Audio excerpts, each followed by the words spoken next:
السلام علیکم ورحمۃ اللہ وبرکاتہ۔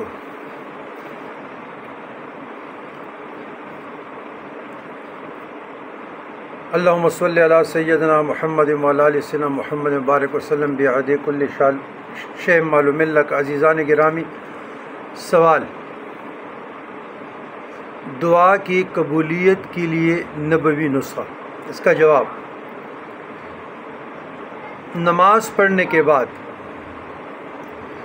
جو ابھی آپ لوگوں کو بتانے لگا ہوں، مصائب میں، مشکلات میں، قرض سے نجات کی یہ دعائیں، ان تینوں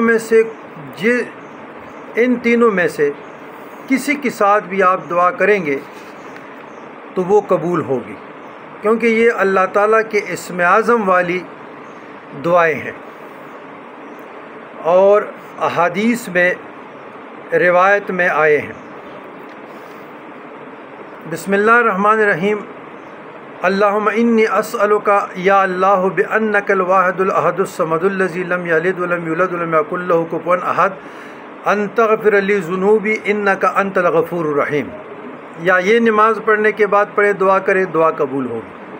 یا دوسری یہ: اللہم انی اسألک بان لک الحمد لا الہ الا انت وحدک لا شریک لک المنان یا بدیع السماوات والارض یا ذا الجلال والاکرام یا حی یا قیوم انی اسألک الجنت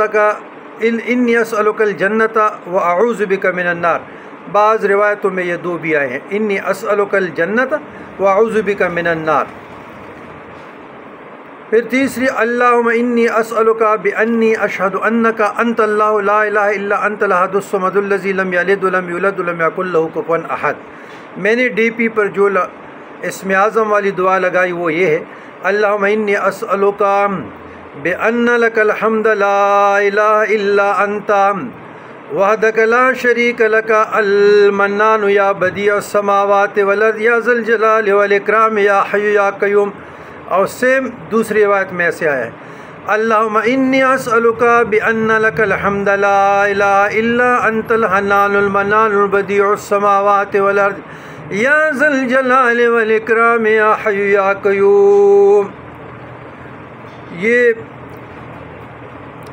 احادیث کے بہت کتب میں آیا ہے اور اس کے ریفرنس بھی موجود ہیں، لیکن